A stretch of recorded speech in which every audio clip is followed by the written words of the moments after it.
Hey everyone, welcome back to the I Believe podcast. I'm Megan, and this is another episode of What's Up, Doc. This week we have Dr. Lauren Dalvin from the Mayo Clinic in Rochester, Minnesota. Welcome, Dr. Dalvin. Thank you so much for having me. I'm excited to be here with you. We're very excited to have you. Thank you for doing this. So, my first question is just a little bit about your backstory. What was your childhood like? Where did you grow up? Oh, great questions. We're going to dive in deep already. So, I am from Northeast Ohio, and I am the oldest of four. I'm the only girl. So, I had really wonderful parents who probably spoiled me too much. And then I have three younger brothers who once were small and are now all probably about a foot towering over me at least. So we had a busy on the go childhood. My dad was a podiatrist who worked in small town community practice. My mom was a childhood psychologist. So I grew up with some medicine in the background, but I'm actually the first MD in my immediate family. But very encouraging, loving, wonderful home environments. We got to do anything and everything we wanted to do. And I think I was very fortunate in that my parents really never made career decisions for me. They did not push me into going into fields that I didn't want to do. They really nurtured me and presented me with opportunities. And so medicine was a choice that I really made out of my own passion and drive to do good for patients. What inspired you to be a doctor? I initially fell in love with physics, believe it or not. So it wasn't necessarily an initial love for medicine or biology or per se. I fell very specifically in love with ophthalmology. And so even in high school, I thought this is the direction that I wanted to go. When I was in my high school AP physics class, I wrote my physics thesis on optoelectronic devices, which at the time were like a little electrode retinal implants that were trying to restore eyesight for patients with certain types of blindness. And I emailed David Palanker, who was at a lab in Stanford developing some of these devices, and he emailed me back within a couple of hours. And I thought that was the coolest thing ever that somebody so important would email me as a high school student back that quickly. And I think that was a big encourager to push me toward this field. And at the same time, we had an ophthalmologist who had moved into my childhood neighborhood. And I was looking at exploring career options and also looking for things like summer job at the time. And so I actually shadowed her in the office and ended up working part time in their ophthalmology office. And so I learned things like bookkeeping, and I also learned things like vision checks and pressure checks on patients, and sort of had my very first patient interactions that pushed me into the field. Wow, that's amazing. How did you first get involved in treating ocular melanoma? When I was a resident, my mentor from medical school told me you have to work with Jose Polito. So Jose Polito was both an ocular oncologist and a retina specialist here at Mayo. And I did not know that ocular oncology was a field at all at the time, but I knew I loved these optoelectronic devices and I wanted to restore vision for patients. And so I wanted to work with a retina specialist. So I approached him, and he is a giant. And I was a very shy, introverted person. So I think it actually took me a couple of tries to say, yes, I really want to work with you. I'm going to do a good job. And once he took me under his wing, it really grew. I followed him in clinic, and I've told this story before on other venues. But the very defining moment, we were in clinic together with a patient who was very young, who was having a child who was diagnosed with uveal melanoma. And she was very well educated and had read everything awful that you can read online about this disease, and was terrified that she was not going to see her child grow up. And in that room, I'm like a fly on the wall standing in the back of the room. But Dr. Polito looks at the patient, he looks at me, and he says, in 15 years from now, Dr. Dalvin's going to be here with you, and she's going to tell you that you're cancer free. And it was really that moment that I knew I need to be here for her. And so that was my defining moment when I thought I need to be an ocular oncologist, and I want to take over my mentor's practice. That's amazing. That's such a special Like, oh, that gets you in the feels. I love It that. really does. I know It every time I tell does. it, I've told it so many times, but I still tear up a little bit when I tell it because these are such emotional moments in the clinic. Even today, it doesn't get easier to have those conversations. Of course. And what type of doctor are you? So I am an ocular oncologist. So I full-time treat eye cancers or monitor things that are at risk for becoming eye cancers. And I'm so fortunately lucky that I get to do what I'm super passionate about every day. And tell us a little bit about your location. You're at the Mayo Clinic. Brag on them a little bit. What can patients expect at the Mayo Clinic? I have the most wonderful team of people here. Um, we are in Rochester, Minnesota, so I know it feels like maybe we're a little in the middle of nowhere. The hospital has grown tremendously since I was a resident and even since I've been on staff these past 7 years. There are so many new buildings and so many new centers and teams that are getting fleshed out. So we have anything and everything. I have the most wonderful clinic tech, the most wonderful medical administrative assistant, and the most wonderful scheduler who my patients tell me really great things about all the time. I have fantastic photographers and ultrasonographers. I could not do any of this without them. And then we collaborate all over the hospital, which is one of the really cool things about being an ocular oncologist. So we have radiation oncologists, and here we have all sorts of different types of radiation treatment options for eye melanomas. We have plaque radiation, we have proton radiation, we have gamma knife, and we have radiation oncologists who specialize in all of those different things. We've got radiologists who read really detailed scans of teeny tiny tumors in eyes, and we have a wonderful medical oncology team who helps us if we get to a place where cancer has spread. So I just have the most fantastic people, and I am so lucky to be surrounded by not only people who are very good at what they do, but people who really care about our patients. Absolutely. It makes a big difference. And what do you believe makes a great doctor?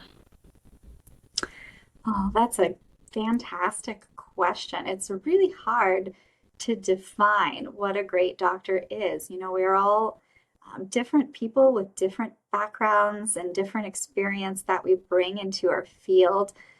I think, at ground truth, we all have wonderful training. We are all very skilled and very knowledgeable about what we do, but I think caring about your patients, I think having this right fit and a ground of trust is especially important. I know that when I am on the receiving end and when I have to be a patient, I am probably the world's most anxious patient who just wants to be in control of everything. And I need somebody who I can really count on to be forthcoming with information for me.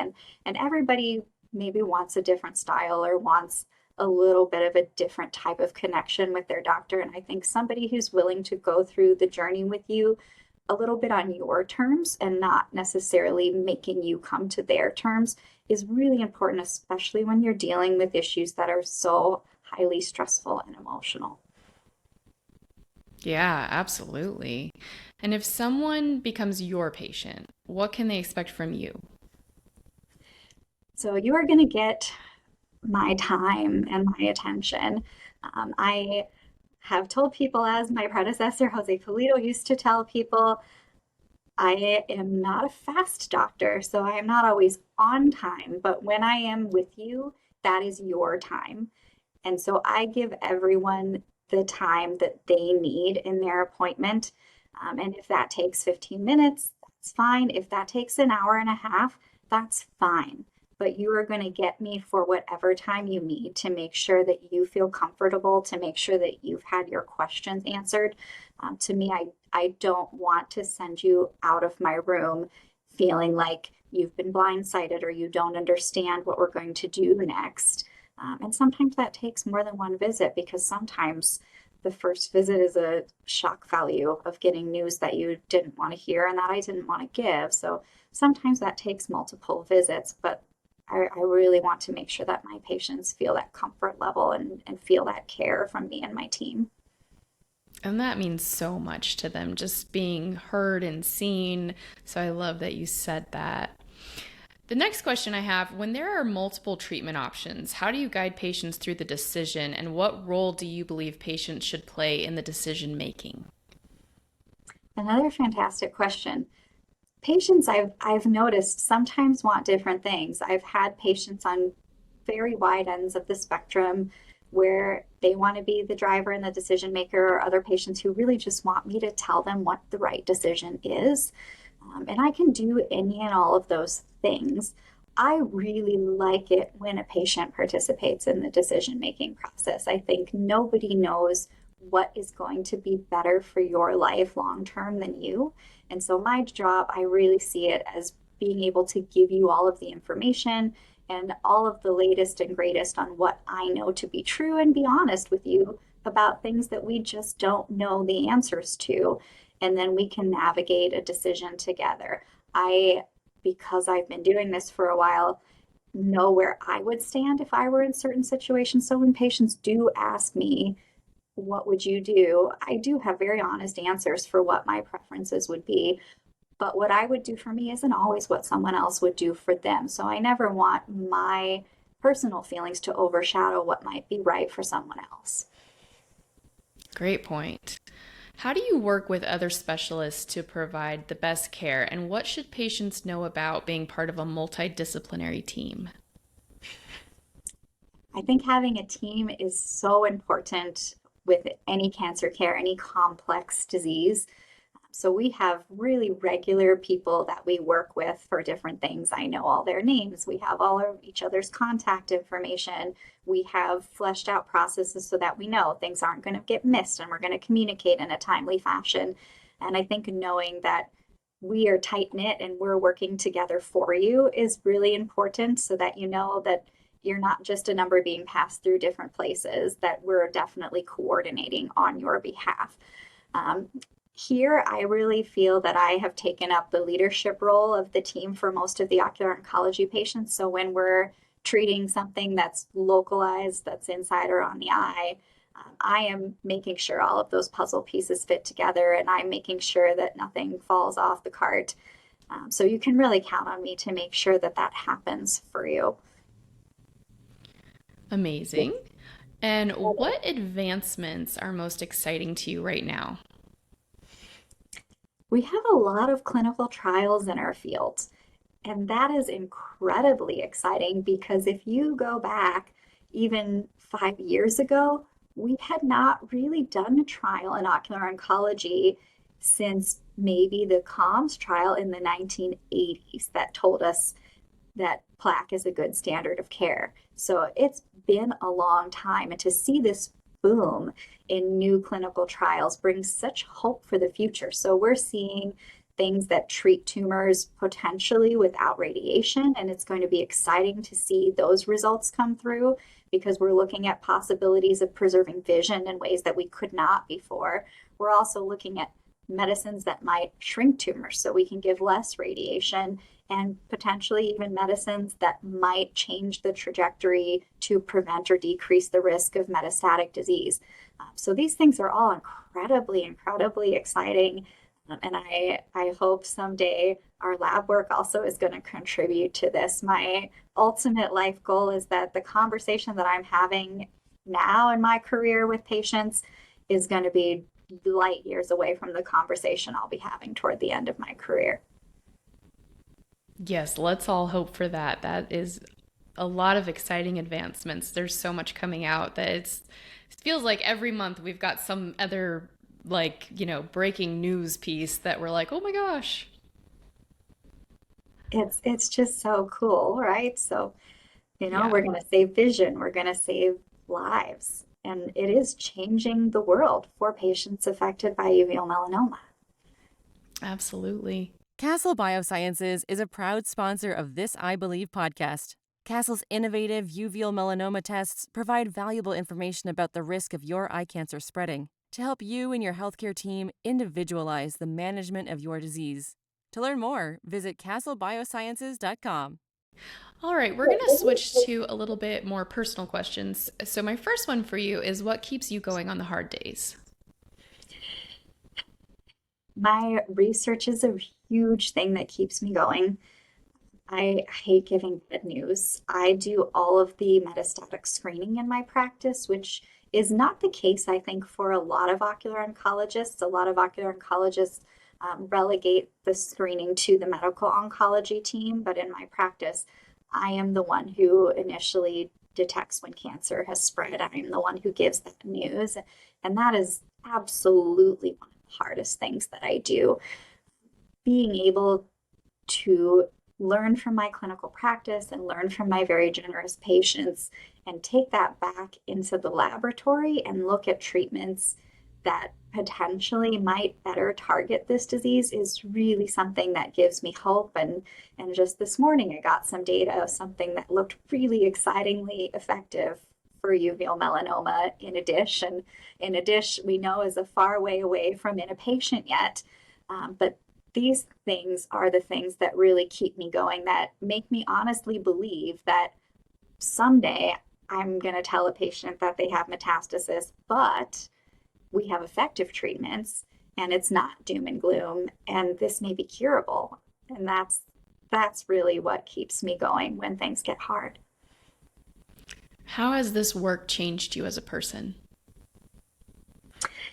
This has made me much more thankful for all of the wonderful things that I have in my life.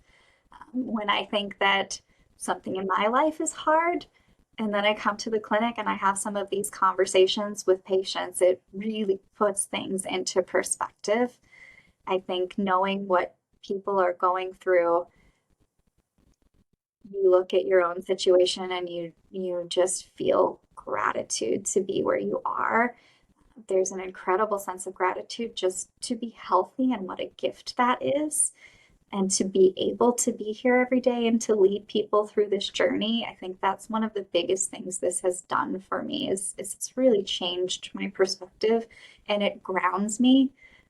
Even when I get off track, I feel like my patients always bring me back to what is really important in life. And what have your patients taught you over the years?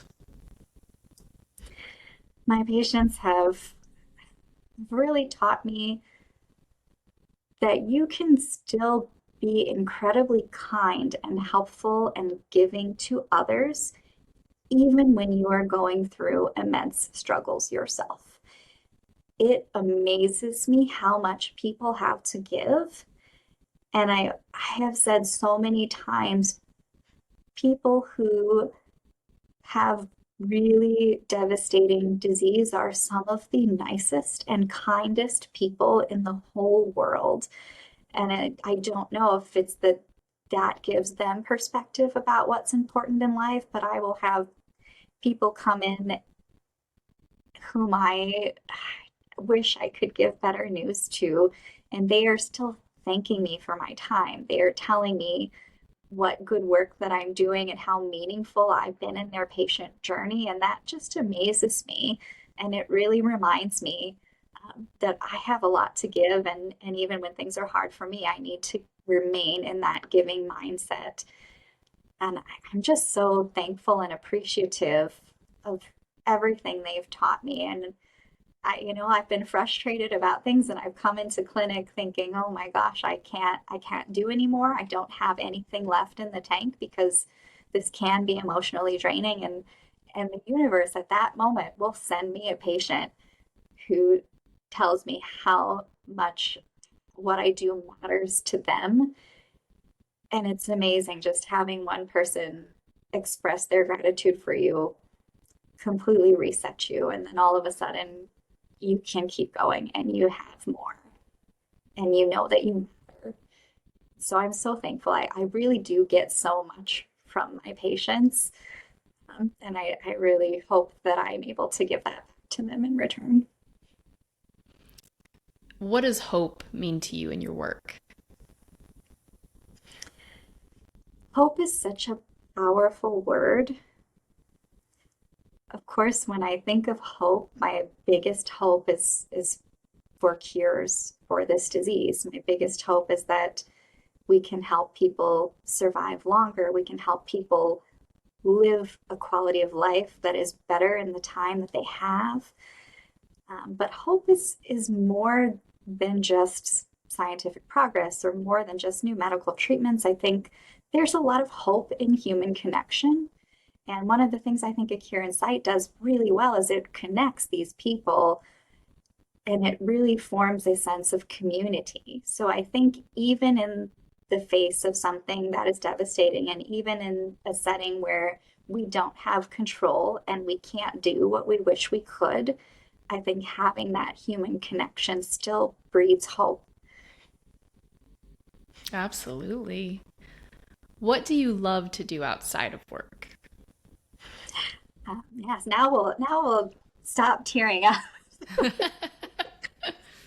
So outside of work, I really like to travel.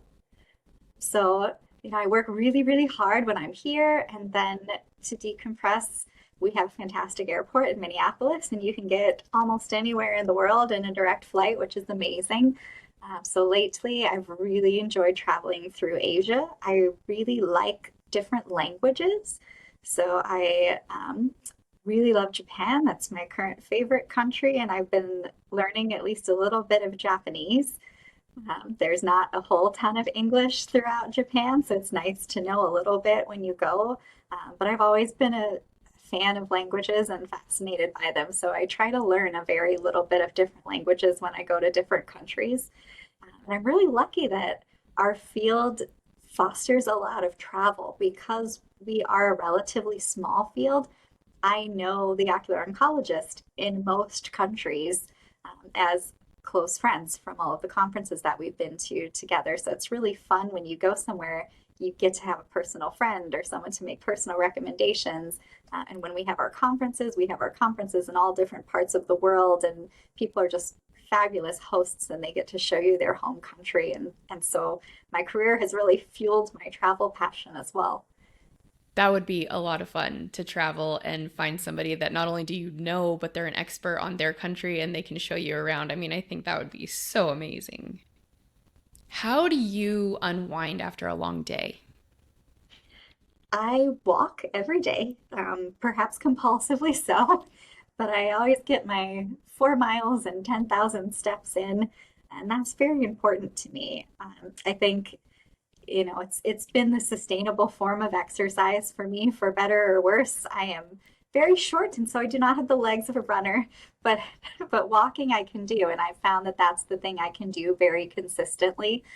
I think it's really important to have a little bit of exercise in your life, and that kind of resets your mind and helps you decompress after a long day. For sure. What is something that helps you reset when things feel overwhelming? Yeah, it's a good question, and it is probably something I work on all the time. I think it's always important to have friends and family that help you reset. I am a talk about my feelings kind of person, so when something is bothering me or eating at me, I need to talk about it with someone, and I don't necessarily need someone to tell me what to do or someone to fix the problem for me, but I just need to say it out loud and maybe say it out loud 3 times. So it's good to have 3 friends. So your same friend doesn't have to hear you say it 3 times because they'll get tired. But that really helps me. Sometimes just saying something helps it leave the active part of my mind and helps me let go of things that I'm otherwise hanging on to. What brings you the most joy outside of medicine? My my friends and family really bring me so much joy.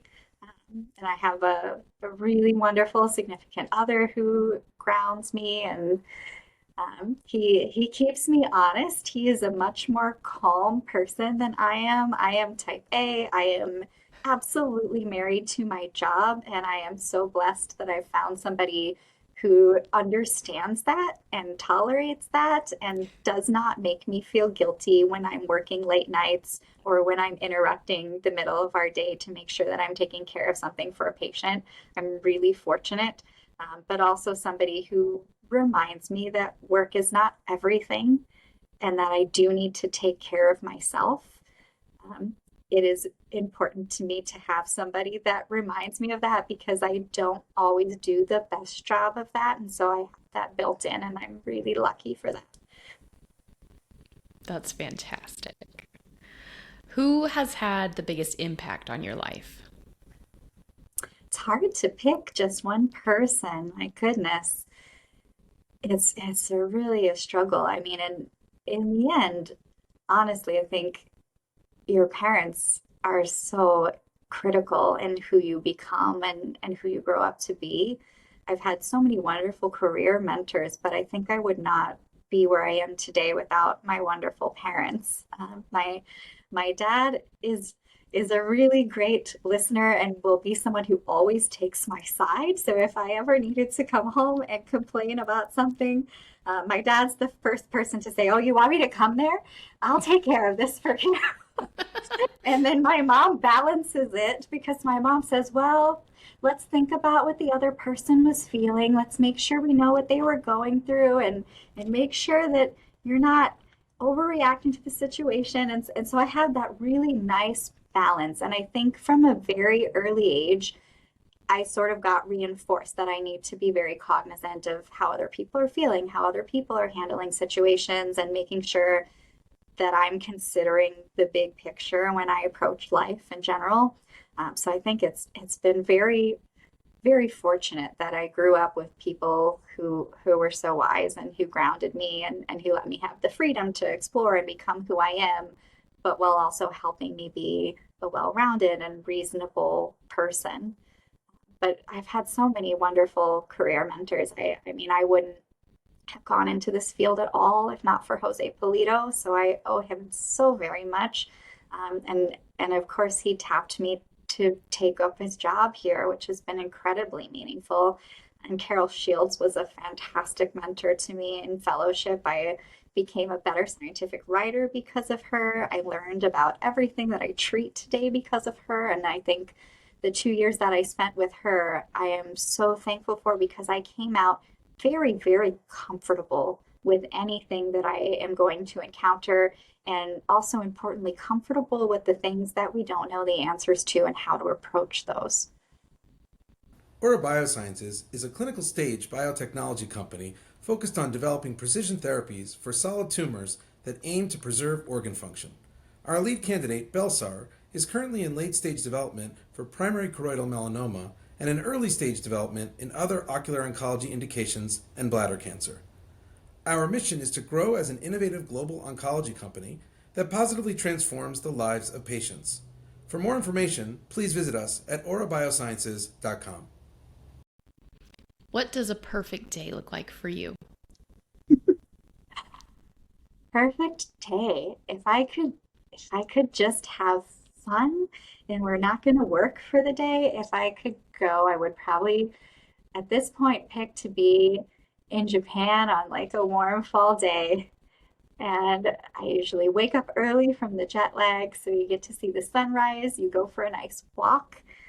They have really fun temples and shrines there where you can just walk kind of peacefully among nature, and that's really, really calming and grounding. And then have some really delicious food. I love sushi, so I could have a sushi meal, do some shopping, which is my vice.